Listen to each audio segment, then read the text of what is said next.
Hey, Tim, how are you this afternoon? Doing very well, thank you. And you?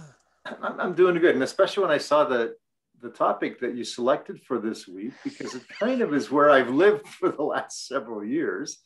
So for those people who are listening to me, I'm hoping they're not thinking that, oh, we're going to get some curmudgeon kind of legacy advice today, because I think what I have to offer, what you and I have to offer today, is something that is very much missing in many of our projects. And just to get the mystery out of this, we're talking today about requirements, but we're also talking about more than just requirements. We're talking about expectations that go along with requirements, and sometimes even demands that go along with requirements. Right? Did you do that just to stump me? Actually, this is a question that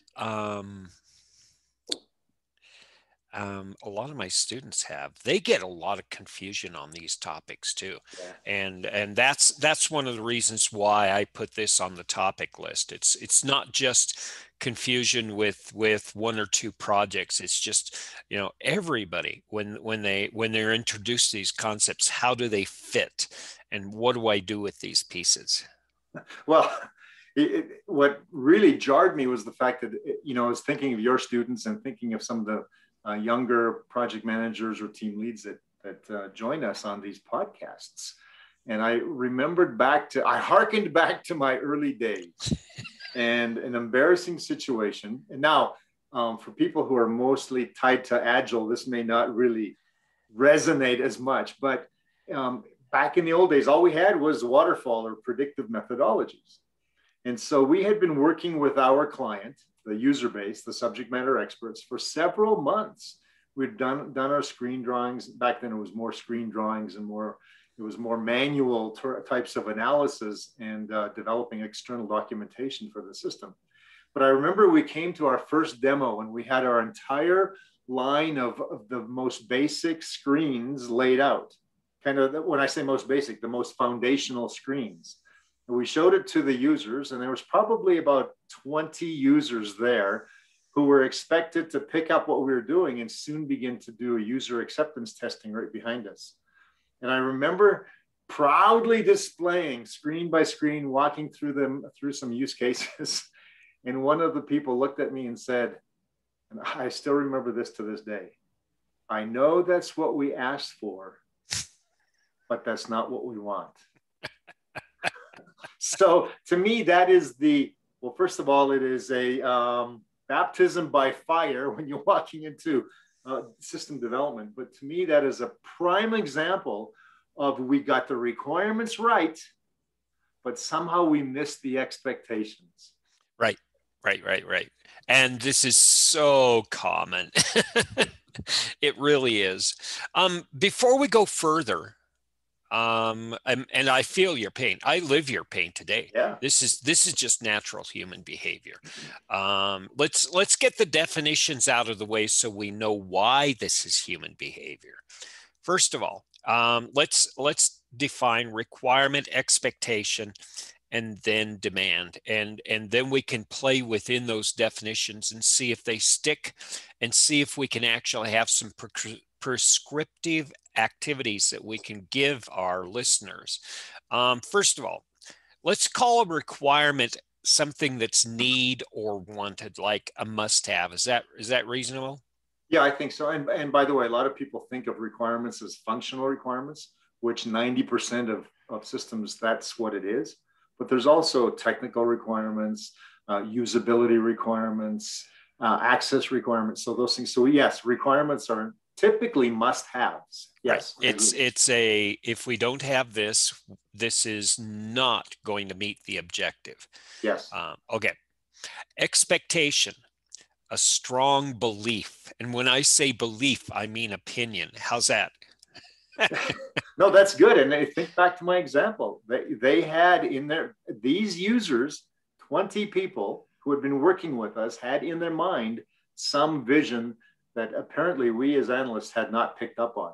Right. And by the way, I blame that on us as the analysts. We Right. are supposed to be the experts. Right. How about this for a demand? an insistent request as if it were a right. Yeah, that's good. It's my right. Yeah. This is what I'm going to have.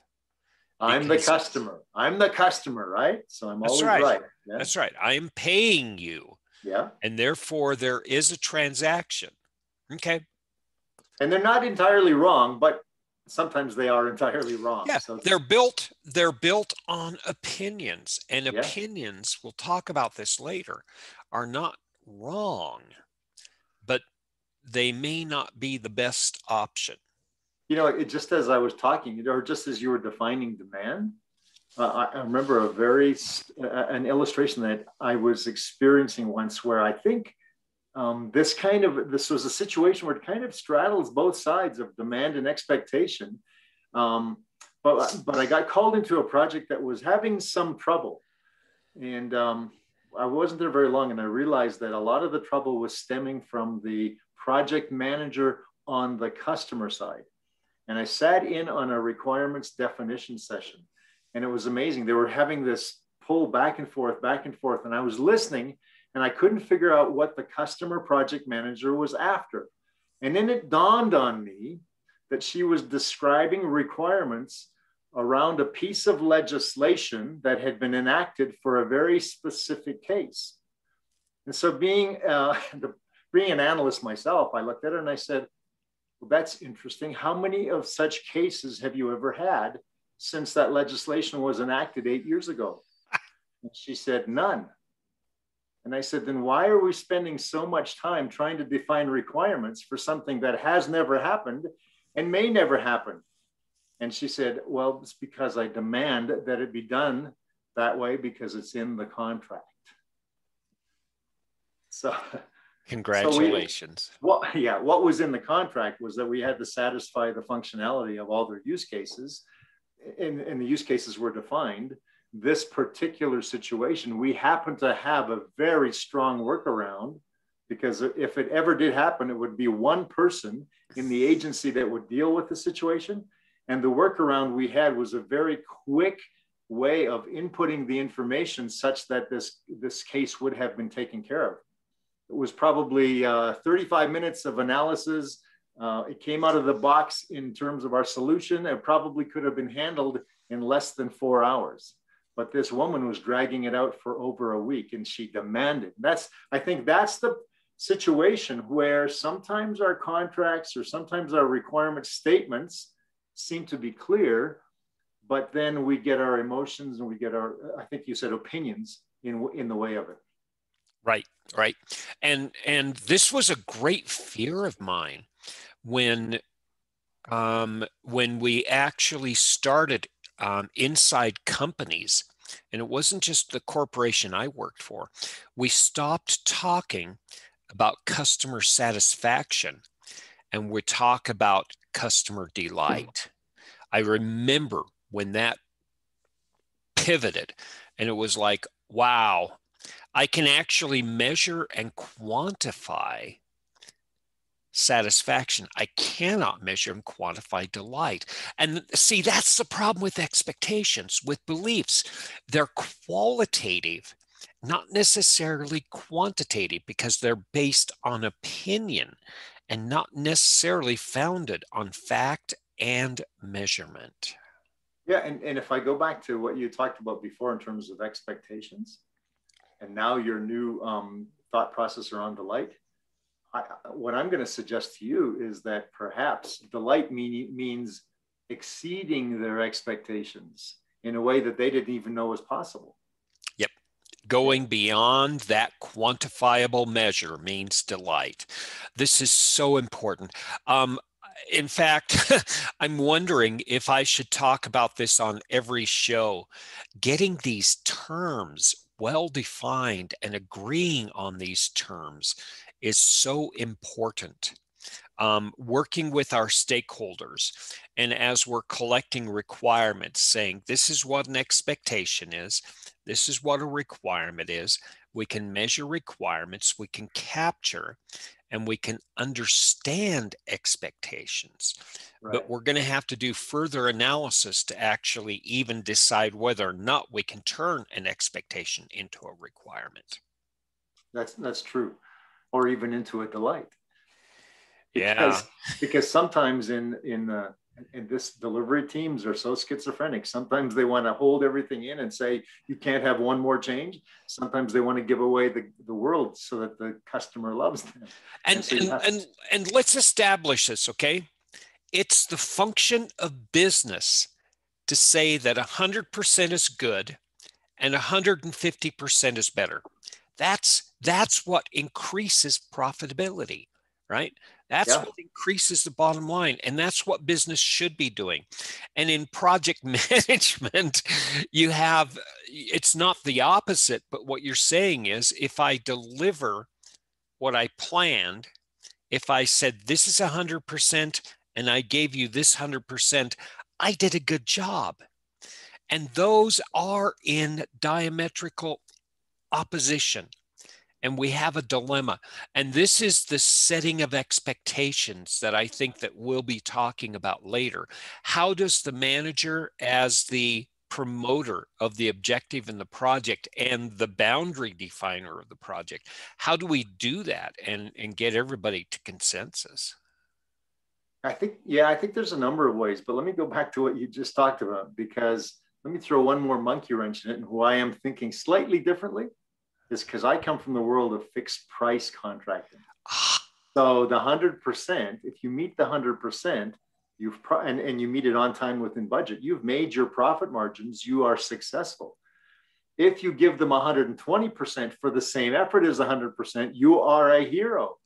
But if you take 20% out of the profit margin to give them that extra 20%, you are not the hero. So your fixed price projects does add to that equation. You are exactly right. You are exactly right. That's such a pertinent topic. That's where we say a lot of what we talk about has to have context wrapped around it. Yeah. Now now that we've established what expectations and requirements and demands are, now that we've actually started framing the problem that we're discussing around, let's throw out some other questions that we may want to discuss here. The first one I have is, how do I know when I've collected enough requirements and expectations? How much is enough? Well, and again, coming from a fixed price world, how much is enough is that you've met the contractual requirements. Well, and not only that, if with a fixed price contract, it's great because you have an agreement. You have a formal process of saying, this is exactly what we want, no more, no less. We're good with this. And the problem is that doesn't happen informally in the regular business world. So I think one way of answering your question from my perspective, whether you're agile or hybrid or predictive or whatever methodology you're using, in my mind, you still have to begin with a project charter. And in my mind, the project charter at least puts some boundaries around what the objectives and the goals of that project are. And so how you delineate as you go deeper and deeper into the project and get more and more refined in terms of determining those requirements, I think you can always measure every requirement against that boundary. Am I still within the boundary, or have I gone outside the boundary? Does that make sense to you? Oh, perfect sense. And actually, let's just talk from a predictive standpoint, because what you're describing is creating an objective, which is a need or a problem you're solving, and then defining what is it that will solve that problem, and that defines your boundaries right there. That's your scope. That's your what. Right. And then, and the thing is, if you get your what and you get a loose idea of your how, and you really agree on that, the schedule and the budget and the risk and the quality almost fall out of that effort. Yeah. Now, we understand that on $100 million projects. We forget that when we're working on our little 6 weeks and 6 month and 1 year projects, and we get all of these things mixed up and we get lost in the logic of that discipline. We do, and particularly, and I know from my own experience, is that 6 month projects, 6 week projects, maybe even a year, you feel like you can keep it all in your head. and sometimes I don't remember what I had for breakfast. So I'm not sure how it is that project managers think that they can remember what happened in a conversation a month ago in a requirements gathering session, that now they're recalling and trying to argue with or convince the client that what they heard was the correct version of what was required. Anyway, that's just some from my experience. Oh, no. That is everyone's experience. And we all go through this. I went through it. Everybody goes through it. We have to feel that pain once and suffer through it so that we know we don't want to do that again. This is a great experience. Now, when we start talking about Agile in our topics, we're going to have to talk about this differently. And I'm really looking forward to when we start introducing Agile as a concept here. However, in the predictive model, like you and I are in agreement, creating this discipline of getting my deliverable based on my objective, which is my charter, and then using that description of the deliverable, which meets the objective, to build out the schedule and budget and risk and quality and the rest of the components. This is the only way that we're going to actually create that scoping in or fencing in or creating those boundaries we all agree on. And the thing is that this is something I say in all my classes, every session. It's all about consensus.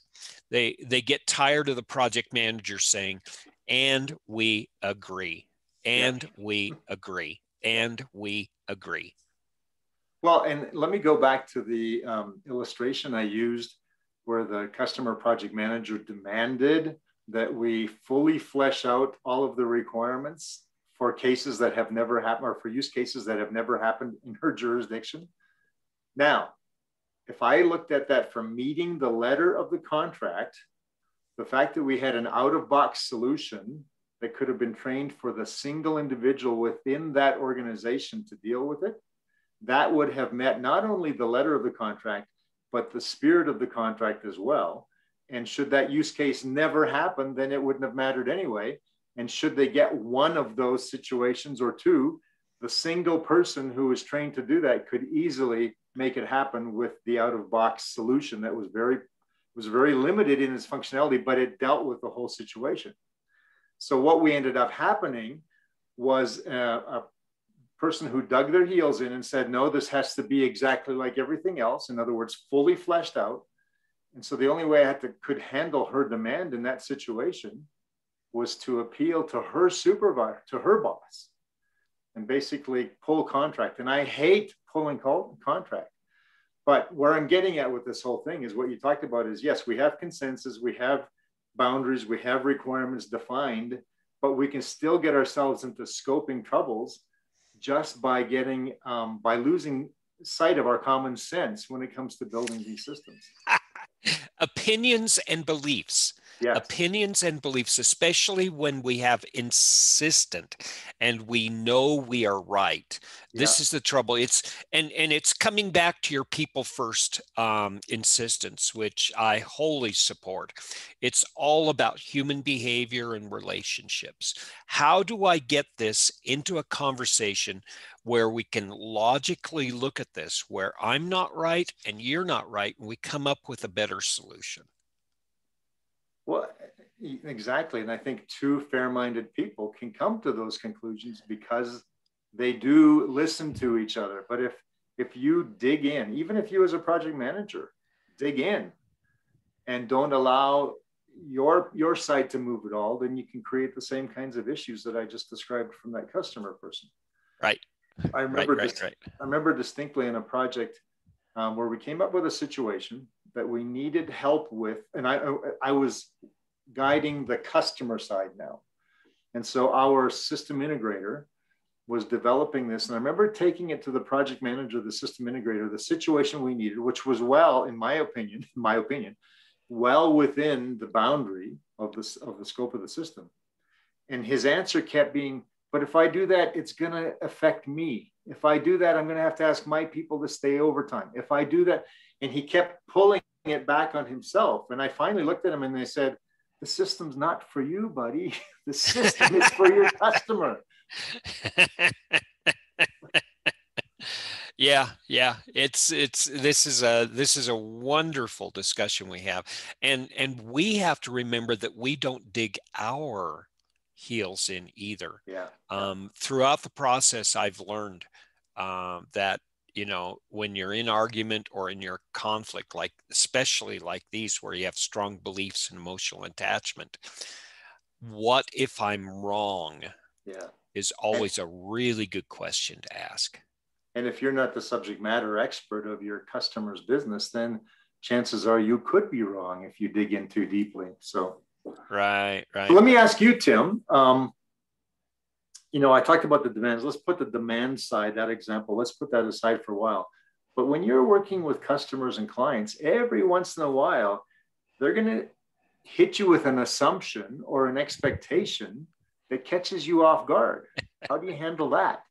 Okay, let me give you an example. Sure. I was part of a portfolio. I was the administrator of the dashboard, and I managed a lot of the communications and decision-making across the corporation. And the corporation was launching a new market, and they were working with 17 other corporations, right? So I was in communication with everybody. And our corporation internally was developing a product with 3 software developing companies. Okay. And we were going to have this as a revenue generator for our company. Great.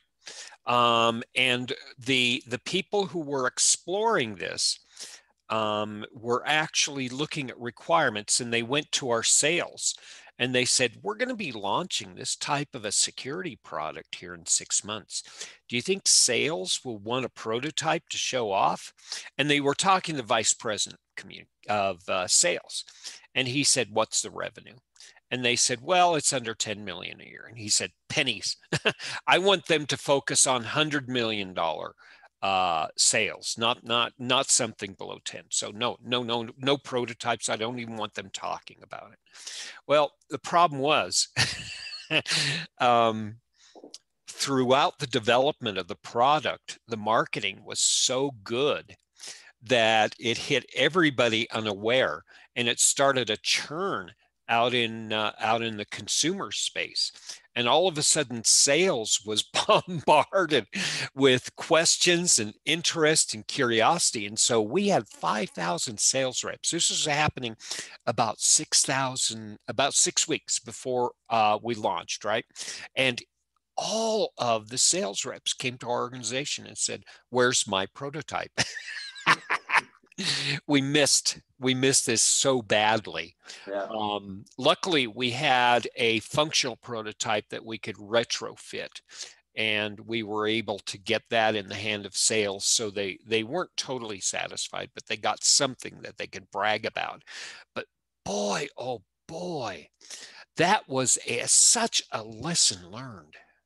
Well, it's a lesson learned. And I'm just thinking back to, I think we did a podcast on communication at one point. And a lot of this comes down to communication. And I know when I've gotten hit by situations like that, where it seems like this requirement or what seems to be a requirement, probably more of an expectation, when it comes out of the blue, rather than get your backup. And I tell you what, project managers or delivery people are famous for saying, no, we can't do that. I mean, just immediately getting their back up and not participating in any way, just kind of shutting down the customer or the client. What I learned to do, by the way, there's a book by this, the same technique. It's called Question Behind the Question. Yes. I think his name is Miller. I think that's the author, if I recall correctly. But the idea being is that when someone presents you with one of these off the wall, from out of the blue expectations masquerading as a requirement, is rather than get defensive, just start going into asking, why are they even bringing this up? What is behind this? Ask more questions and find out what the question is that's behind that question. Right. Does that make sense? Yes, yes. And actually, Albert Schubert, when he was designing, or when he promoted the control charts back in the 1920s, when he released them and we started talking about them publicly, he was talking about this too.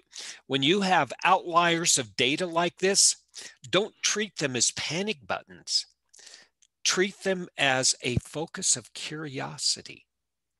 I like that, panic buttons, because that's what often happens with delivery people. Yeah, it's not a panic. It's a source of curiosity. It's not a requirement. And this is something that we have to create a lot of self-discipline around ourselves. Let me give you another perception of this. You're right. Question the question. It leaves you open-minded. You're right. You have a front door and a back door, and the house is on fire, right? You can't reach either one of them. What about the kitchen window?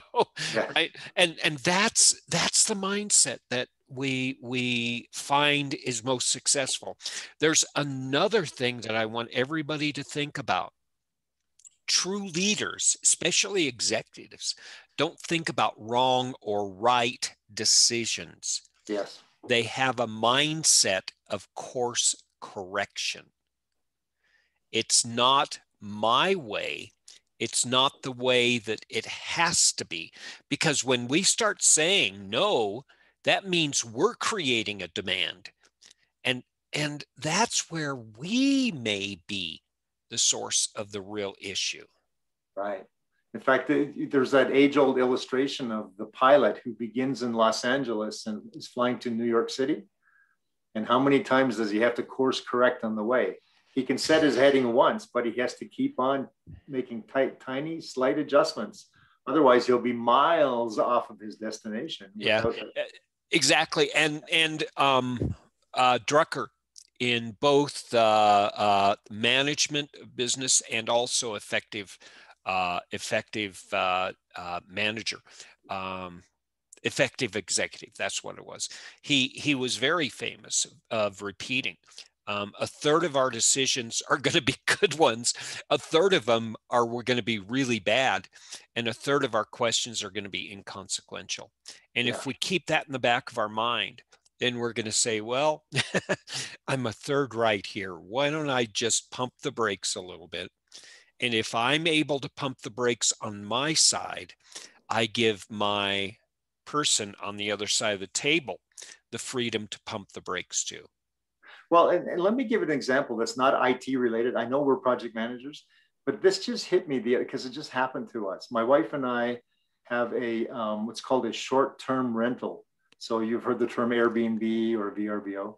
We run a short-term rental, and we had a question for someone who wanted to book a couple of weeks with us. And the question came from her saying, what is your cleaning protocol? How do you clean between guests? Now, I said this wasn't IT, but I want this to kind of relate. Now, my first thing was, how dare you question my cleaning protocol? Oh, yeah. Oh, yeah. Right? I mean, I get defensive, right? That was my first thought process.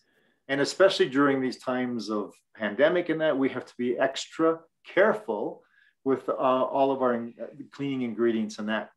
But rather than get defensive, and rather than deny her request to stay at my place for a couple of weeks, or our place, I decided I was going to ask the question behind the question, ask for the question behind the question.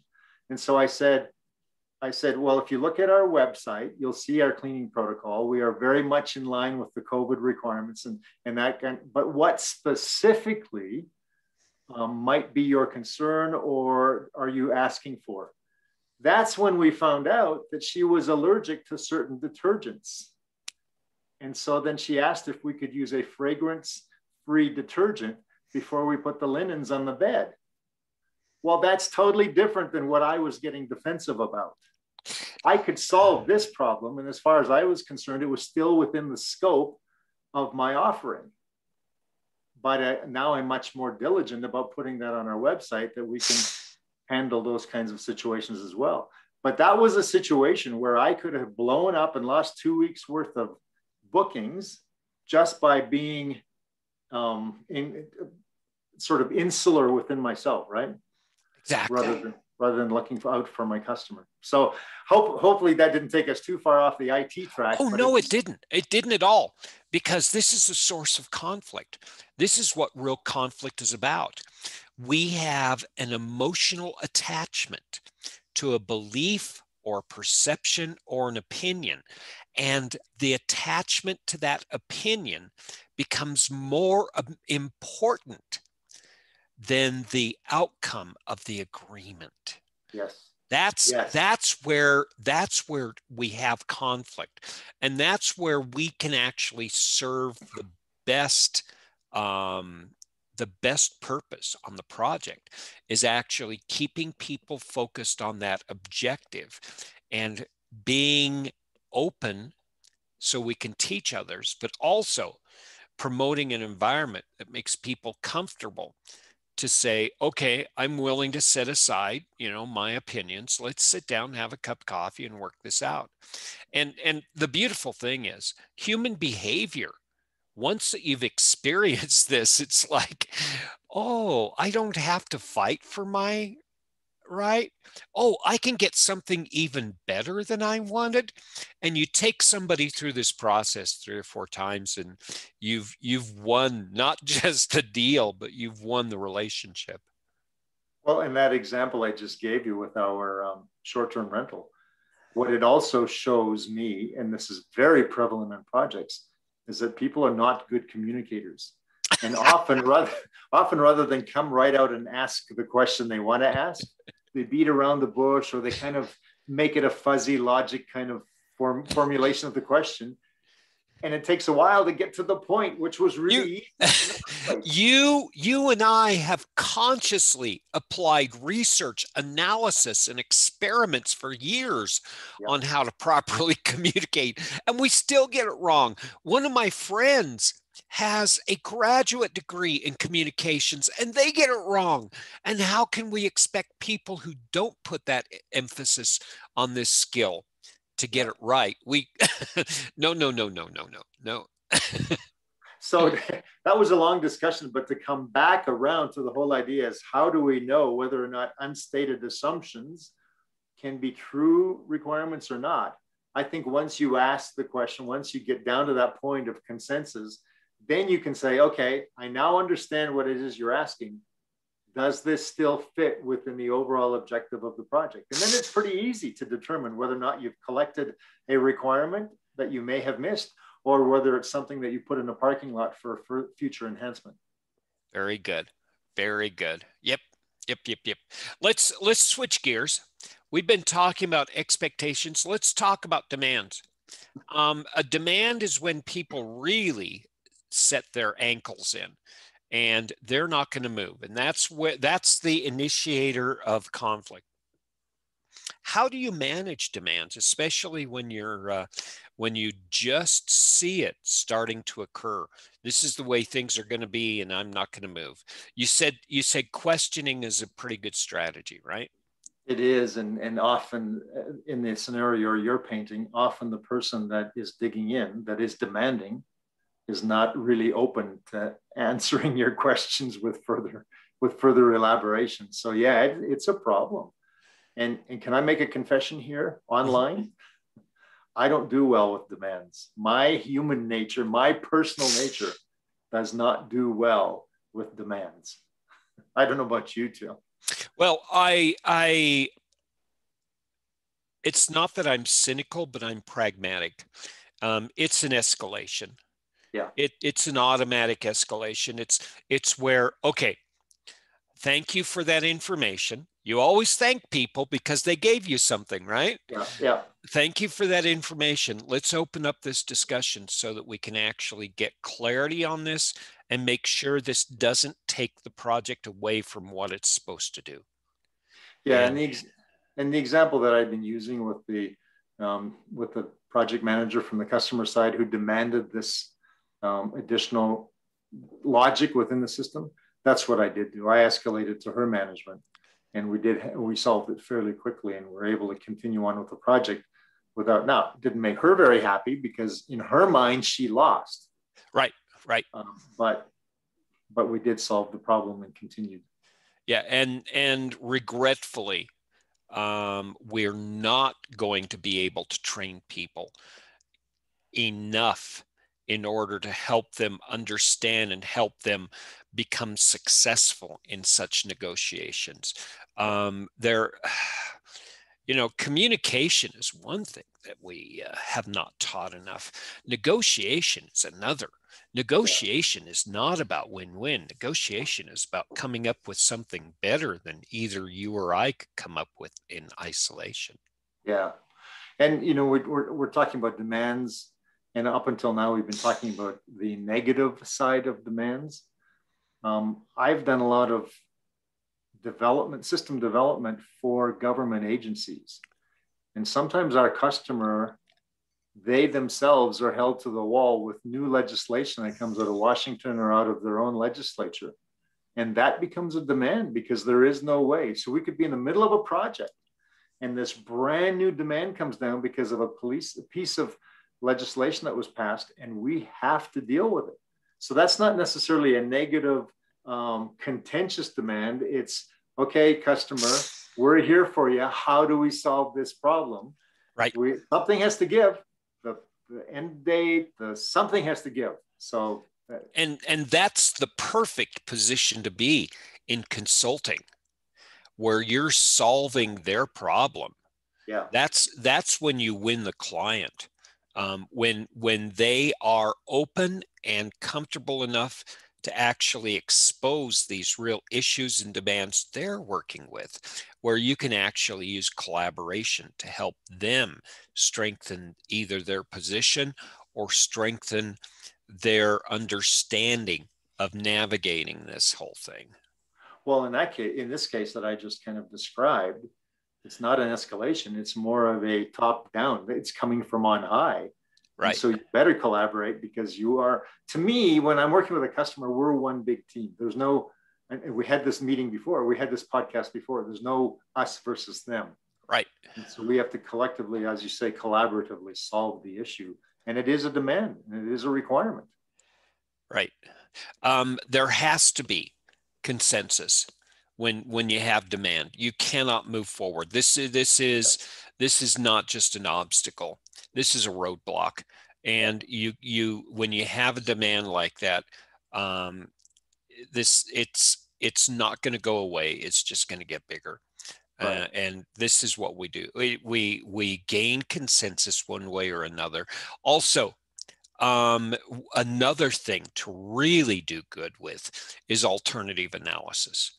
Mm-hmm. And even before you work with the individual who's stating the demand, you do your homework. What's the impact of this demand? And what's the impact of not having this demand? And look at the positives and negatives, do your SWOT, and actually thoroughly understand both sides so that when you get through the discussion, you can look for little opportunities for smoothing and building bridges throughout that negotiation. Exactly. And I've been in those situations where such demands have come down and you have to meet those demands. So then the collaboration becomes part of, okay, you don't have a whole lot more budget to spend on this. Where can we de-scope some other functionality to allow our same teams to work, including this new requirement, but put something that's less important in your requirements, put it off until a later phase, or in the agile world, a different sprint or something along those lines. So there are ways to continue, keep that conversation going and that collaboration going so that you can meet the demand, which is now a requirement, and still get the job done. Perfect. Okay. Yeah, I'm all with you on that. I know we've talked about this, but let's close out on this discussion too. When do you need to set expectations? When do you need to actually manage them? demands, you have to do them immediately. Expectations, do you just do it when you find them and you snub them out, or you demonstrate that they're met, expectations are already met, or can you actually plan for expectations? I think to a certain extent you can. Are you talking about more like expectations dealing with system requirements, functional or technical, or are you talking about in general expectations? Let's keep it within scope and then see if the conversation allows us to go broader. Let's just talk about functional and system requirements and expectations. I think what I typically do is I typically start with the customer's needs first and try to understand those. Because although I'm in the business to build systems, I'm not in the business to build systems that sit on a shelf. I actually build systems that help clients. And so part of trying to understand where the client is coming from, and remember, fixed price world, we bid to something on paper. And so a lot of times it's like when you're dealing with an email, you don't get the vocal inflection, you don't get the head nods, you don't get the body gestures, you don't get those sorts of things.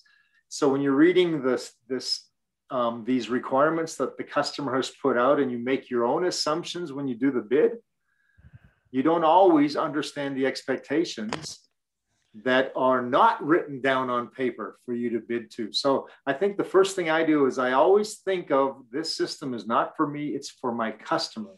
How do I engage my customer to begin to understand why they put that particular requirement in there? How am I supposed to meet this one? Did I overestimate or underestimate this one? And so to me, it begins with the customer. Let me actually provide you another perspective, and then we'll put these two things together. I've been playing with a little tool in Agile. Okay, it's a real neat little tool when you're gathering requirements. Okay, and it works real well in predictive. User stories. Okay, yeah. A user story is a script that says, I, as a insert user, need, insert need, in order to insert objective. Okay, and I say, okay, let's just fill in those blanks. Let's not talk about requirements. Let's not talk about how large it has to be or black, or let's not talk about functions. Let's just talk about needs and objectives right now. And let's see what those look like. And we can use those to back into requirements. And it's a subtle way to train people to align with and agree with objectives and needs. It's for us to validate that the big picture is right. And then with that in place, we can actually get into the requirements discussion. Yeah, so that's not unlike what we used to do when we had to bid these huge fixed price projects. Because the first place you want to do is you want to start with that. Now, we weren't as, I like that formula. We weren't as formulaic, but we did have our requirements definition workshops and then deeper requirements gathering workshops where we dealt with our customers and made them the subject matter expert, important people that we quizzed, but they had already given us their kind of high level requirements. I'm not sure they went through exactly, the way that you just formalized that ends up being a much more definitive way of saying, this is what I need. No, that's not what, I don't need that. Or that's a nice to have, but this is a must have. So I like Right.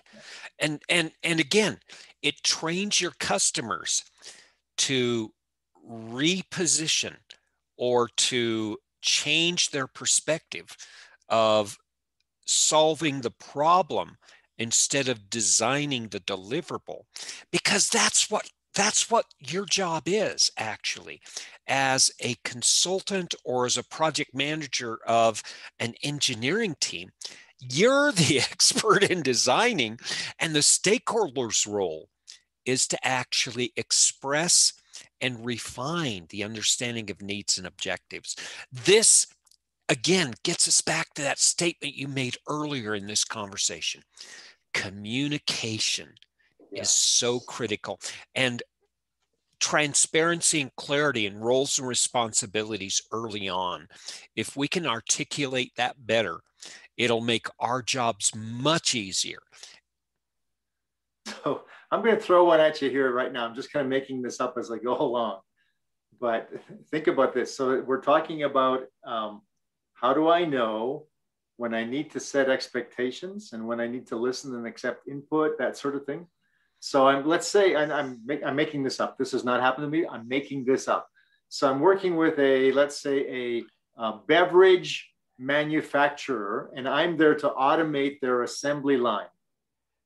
Okay. And as I'm doing this, so it's, you think about bottles flying down these assembly lines, right? So I'm there to automate that.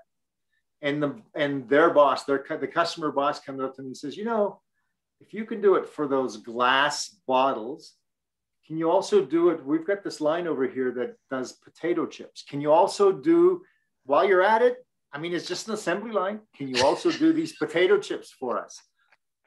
Now you've got an expectation that's unrealistic.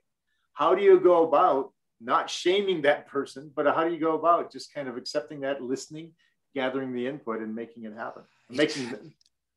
And this is the relationship part. This is the emotional intelligence.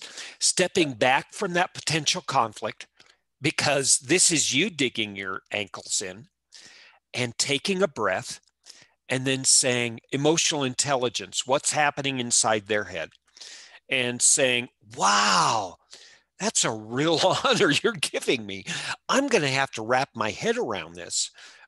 Can you actually set aside time and we can discuss this? And number one, it doesn't shame people.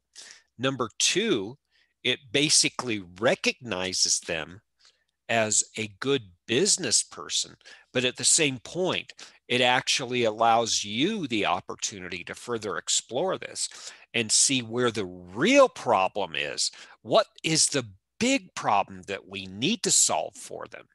Yeah. And so often we do get customers who innocently give us these unrealistic expectations because, after all, A is A, right? I mean, right. If you can do it for 5,000 computers, why can't you do it for 500,000? Right. Exactly. Yeah. I mean, if a glass jar for beverage is fragile, then potato chips are also fragile, just in a different way. But no, that's exactly right. I think you take that opportunity not to put them down, not to dig in, but you do need to get that input. And by asking for the input, it gives you a chance to share kind of the common sense ability, the common sense ideas around how it is that you're approaching the project. So yeah, a lot of the content that I'm teaching my project managers from is saying we train stakeholders. We train stakeholders. No, do we put them in classrooms? No. We use these teachable moments, these little windows of opportunity, to help them understand how to pump their own brakes and actually walk through a very reasonable process of making a better decision than they could have on their own. And again, it's all about establishing that relationship of trust so that they can actually keep their guard down and listen to you as you guide them through this decision making. And that's where it comes down to. You are the person who is there to serve your customer. Therefore, it's up to you to guide your customer through whatever input they're providing you within the bounds of the requirements that they've asked you to present in their system. Exactly. Yeah, it's not my decision. It's their decision, and they're going to live with their decision. But with my expertise, I can provide them the support to make a better decision than they had on their own. So do you think we can summarize a couple of points around why it's important to remain objective? Oh, yeah. I think we can real quickly. Number one, it's going to be a better result, right? Number one, first of all, we're not going to get into conflict. We're not going to create an obstacle or a showstopper. Second of all, more innovation, right? And a quicker path to getting into a collaborative mindset. And then finally, it's actually learning and growing from a personal perspective. This is what I've discovered, those three pieces. How I about like you? the last one. I like the last one because I've discovered in situations exactly like this that I'm not as smart as I thought I was. That sometimes I'm got this singular tunnel vision as to how we're going to create this. The customer is coming at it from their what. I'm looking at it from the how, and the customer throws a couple of things out at me, and I go, "Oh, I never thought of that." So Exactly. yeah, it's educational for me, and it's educational in such a way that anytime I'm in this situation, I don't automatically assume that I know better. Yeah. It's that's the thing. I am not the expert. Right. I am not the expert. I'm not the expert in the customer's business. I'm not an expert in the customer's decision. I'm an expert in the framework and applying the framework to help them make better decisions. That's all. Yeah. That's all that my job is. That allows me a lot of flexibility and it allows me to be objective. Well, I think another couple of points around remaining objectives in situations like remaining objective in situations like this. I think relationally, I think you just have to preserve that relationship. And if you remain objective and if you show that you're trying to understand, and if you show that you are coming halfway or more, then that relationship is preserved and the working collaboration going forward goes a lot better. Yeah, and you're speaking to it truly because remaining objective has a functional benefit, right? It makes it easier and quicker. Yeah. Number two, it also helps you make a better decision. So from a pragmatic standpoint, it's the obvious solution. Well, let me throw another one at you. We're so used to managing projects and looking at our Gantt charts and figuring out how to do these time boxed events and making sure that we hit our milestones and our reports are exactly, we're so much into the process. Sometimes we forget that we're not just system builders, we're also in the customer service business.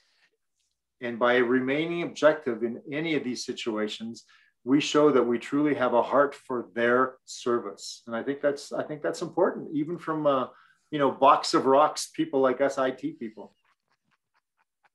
And you know what? It's funny because a lot of my students say, Tim, you're asking us to be doing too much. We're busy down in the schedule. We're busy down in the requirements. We're busy down in the scope. And I'm saying, well, Agile has solved this.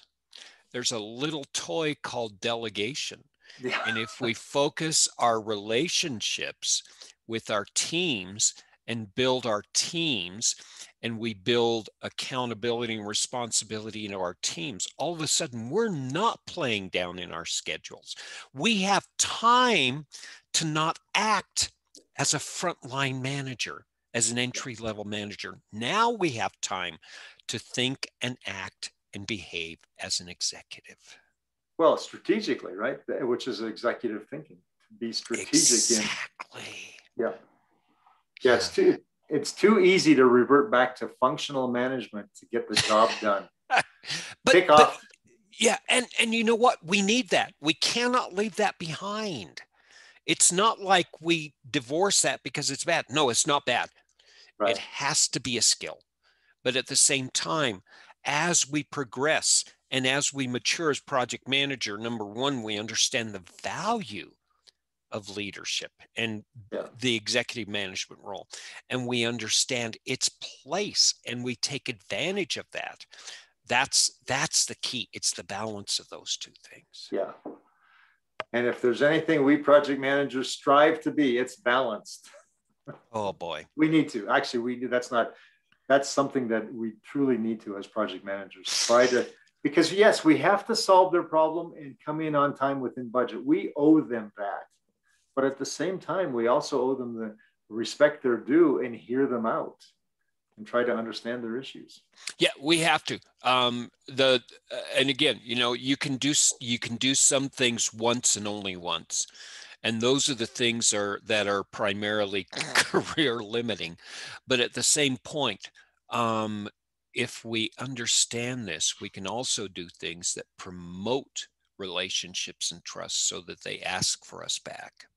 Have you been in situations, Tim, where perhaps you worked for a project manager or witnessed a project manager not allowing input? It's basically, no, we do it my way. We hit the schedule, period. In varying degrees, yes. Yeah. I'm also a financial and business analyst, and I was under contract. The corporation I worked for hired me out for both financial and business decision making with their fellow travelers. And often I was assigned to different projects, and project managers had varying degrees of this.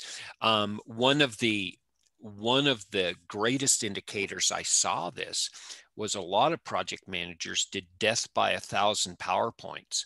Yes. And yeah, it's, I came to believe, this is how I learned after 3-hour discussions over slides. Everybody came to agreement on the slide and they missed the objective. Yeah. And I decided, I made a little mantra for myself. If I cannot have a conversation with you over this, with a cup of coffee and you in a cafeteria, then we're looking at this problem wrong. We need to do the analysis. We need that as a backup. But actually, we're human beings. We're rational. We negotiate. And negotiation happens when you're relaxed, you're comfortable, you feel safe, and you're in your right mind to do it. Yeah, I think one of the tip-offs for me often was that I would watch the leadership team pay deference publicly to their client and pretend that they're listening and taking it in, and we'll get back to you. Going back to their own boardroom, even if they're co-located, they still had their own boardroom. Go back there and rip the client, rip them. And I'm thinking, how can you come out of this meeting and go back in and treat your client with respect? Your whole attitude has just shifted into something very negative. And therefore, to me, that will reflect it when you're back on the floor working side by side with your client. Well, and think about this. If you go back to your boardroom and you're the leader who's leading this conversation, you're in effect telling everybody in that room, guess what, guys? I'm going to go talk to my peers and I'm going to rip you. Yeah. It's like a total lack of integrity. If you allow this type of conversation around you, that means you support that. And you support it, and nobody's going to trust you. Right. Integrity means I have an action and words, and they meet, and you're not going to be confused. And if you don't demonstrate that, you're never going to get people to trust you. And that is not how you build a leadership career. Well, and my original question was, what's the risk of not allowing input? And if, with that behavior coming out of that, that's exactly right. Is the risk in this situation is that you betray trust. And then when you come alongside your client, you can't come back to being all nice, and because your attitude is, your whole body language, demeanor, everything has changed. Yeah, we have somewhere between 100 and 400,000 years of reading body language and reading emotions and reading the basically the communication that is we don't realize we give out. Okay. And when we do that type of pandering, basically, people can see it a mile away. And when you do it in front of them, it's not just a shame. That's degrading people. It's like I'm doing something that's an 8-year-old would do, and I equate you to that level of mindset. Well, you end up with an unhappy client, you end up with unhappy end users, you end up with lost future opportunities. And so and again, like I can't stress this enough. If you do it in front of your peers, in front of your staff, they can expect no less from you, that you are doing it behind their backs. And that's not what a leader does. Well, I hate to end on kind of a negative, but it's practicality, it's reality. But I think we do need to call it a day, Tim. So if people are looking for you, where would they find you? Let's go over to LinkedIn. That's the best place to find me. I'm building a format and a strategy to deploy out at Twitter and Instagram. And as soon as it's out there, you'll find me there too. But for right now, just find me over at LinkedIn. It's the easiest one. Yeah, I've got a pretty in-depth profile on LinkedIn as well as my website, peoplefirstprojectmanagement.com. And especially if you're interested in a lot of these topics, I have 156 blogs to be exact that are worthwhile, I think, for project managers to kind of read and remind themselves of some of these people issues that we deal with on a daily basis on our projects. Excellent. And thank you so much for this time, Merv. And everyone tuning in, thank you for your interest and your curiosity. If you have any ideas, send them in. We have lots of things to talk about the next few months and years, but if something's top of mind for you, we're really interested in talking about that as well. Absolutely. Let's keep current. Thanks again, guys. And thank you, Merv. All right. Thank you, Tim. Goodbye.